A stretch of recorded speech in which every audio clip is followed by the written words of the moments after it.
یہ ٹھیک ہے بات. مجھے کل ایک فوجی افسر ملے جو ریٹائر ہو گئے ہیں, اپنا کوئی کیریئر پلاننگ کر رہے تھے, تو انہوں نے کہا کہ این جی اوز کے معاملات کشمیر کے سرحدی علاقوں میں بہت مشکوک ہیں, بلوچستان میں بھی مشکوک ہیں.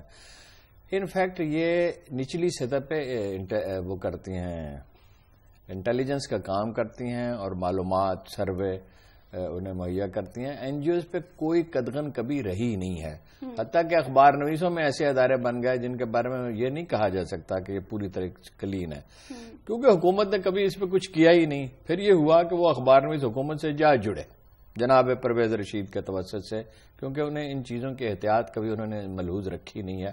وہ سمپل ایک نقطے سے دیکھتے تھے, میڈیا کو بھی اسی نقطہ نظر سے دیکھتے ہیں کہ حکومت کو کوئی سپورٹ مل سکتی ہے.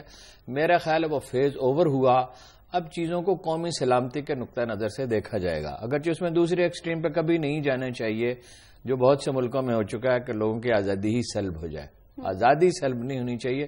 میڈیا پہ بھی اس حد تک تو کنٹرول ہونا چاہیے کہ کوئی فساد نہ پھیلا سکے, وہ غیر محتاط اور غیر ذمہ دارانہ حرکتیں نہ کرے, لیکن اطلاعات کی آزادی تو برقرار رکھنی چاہیے. میرا خیال ہے کہ اگلے 3-4 ہفتے میں یہ بات ایبسولوٹلی کلیئر ہو جائے گی کہ کیا حکومت صحیح اقدامات کر رہی ہے. بائی اینڈ لارج چھوٹی موٹی غلطیوں پہ ہمیں نہیں جانا چاہیے, اور میری امید یہی ہے کہ کچھ نہ کچھ کرے گی.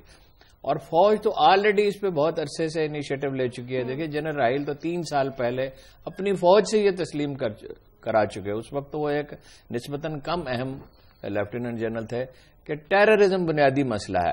اب وہ جو ان کی تھیوری تھی اسی پہ کام آگے ہو رہا ہے. فوج نے بھی انہی خطوط پہ کام کیا ہے, وہ خود بڑی کلیئرٹی آف تھاٹ رکھتے ہیں. وزیر اعظم اس پہ قائل ہیں, سیاسی جماعتیں اس پہ بڑی حد تک قائل ہو گئی ہیں, کچھ شش و پنج میں ہیں. عمران خان شش و پنج سے نکل آئے ہیں بظاہر, ایسا لگتا ہے. سراج الحق کہتے ہیں مجبوری ہے, مطلب چاہتے تو نہیں ہے. لیکن مولانا فضل الرحمان یہ فرماتے ہیں کہ انٹرنیشنل ایجنڈا. کون سا انٹرنیشنل ایجنڈا؟ انٹرنیشنل ایجنڈا اگر ہے بھائی تو آپ پہ کوئی پابندی نہیں لگ رہی. بڑی نرمی سے آپ سے کہا جا رہا ہے کہ ان کی نگرانی ہونی چاہیے, یہاں کوئی دہشت گرد پناہ نہ لے. مدرسوں میں کوئی مداخلت ہونے والی نہیں ہے, مگر ڈیٹا تو ہر ادارے کا ہونا چاہیے نا. تو حبیب صاحب سے بھی میں پوچھنا چاہوں گی. حبیب صاحب, وزیر اعظم نے آج ایک اہم اجلاس طلب کیا ہے, قانونی رکاوٹوں کو دور کرنے کے حوالے سے بات کی جائے گی. ایکشن پلان کے حوالے سے آپ سے پوچھنا چاہیں گے قانونی رکاوٹیں کیا کیا ہو سکتی ہیں؟ دیکھیے ایکشن پلان کے 2 حصے ہیں. ایک تو اس کا وہ حصہ ہے کہ جس میں ہم نے فیلڈ میں لوگوں کو سرگرم کرنا ہے, جس میں پولیس ہے, جس میں انٹیلیجنس ایجنسیز ہیں, جس میں خود فوج کے بعض ونگز ہیں, کہ انہیں سرگرم کر کے ہم ان چیزوں کی روک تھام کر سکیں. اس حوالے سے تو فوج نے اپنا کام کر لیا کہ فوج نے جنرل راحیل شریف نے کہہ دیا کہ جناب آپ ایکٹیولی, ظاہر ہے فوج نے فیلڈ کا کام ہی زیادہ کرنا ہے. لیکن جو اس سے آگے بڑھ کے کام ہے ان کے بارے میں کچھ شکوک و شبہات ہیں. وہ جو ان سے آگے بڑھ کے کام ہے وہ یہ ہے کہ جو انسداد دہشت گردی کا پلان میں جو دوسری چیزیں تھیں, مثال کے طور پر نیکٹا کو سرگرم کرنا, اب ریپڈ ریسپانس فورس کی تشکیل, مدارس کی رجسٹریشن اور یہ وہ سب چیزیں, اس حوالے سے قانونی ذمہ داریاں تو بھی, قانونی تبدیلیاں تو بھی اگلی بات ہے. پہلے موجود قوانین کے مطابق ان سارے لوگوں کو اس ایمبٹ میں تو لایا جائے, اسٹیٹ کے ارینا میں تو کھینچ کے لایا جائے, تاکہ جو مختلف جگہوں پہ ہمیں شکوے ہیں یا مختلف جگہوں سے ہمیں شکایتیں ہیں کہ وہاں پہ یہ ہو رہا ہے, وہاں پہ وہ ہو رہا ہے, اسے تو روکا جائے. بہاولپور میں ہم دیکھیں کہ وہاں پہ کون سے ایسے مدارس ہیں کہ جن میں کوئی جا نہیں سکتا. سرگودا میں دیکھیں کہ وہ ایسے کون سے مدارس ہیں جہاں پہ کوئی جا نہیں سکتا. خود مطلب بعض اور جگہ پہ, میں نام نہیں لینا چاہتا ان علاقوں کے, میں بلوچستان کے بعض ایسے علاقے ہیں جہاں پہ بڑی بڑی جامعات بنائی گئی ہیں, وہاں پہ کوئی جا نہیں سکتا. تو پہلے تو ان سب لوگوں کو کنٹرول میں تو لایا جائے نا. اور جب یہ موجودہ قوانین سے ہی ممکن ہے, پہلے حکومت اپنا انتظامی تھرسٹ اسٹیبلش کر لے, اس کے بعد قانون میں ترامیم جو ہے وہ بعد میں ہوتی رہیں گی. ٹھیک ہے, ڈسکشن کا سلسلہ ہم جاری رکھیں گے, لیکن یہاں پر لے لیتے ہیں ایک بریک.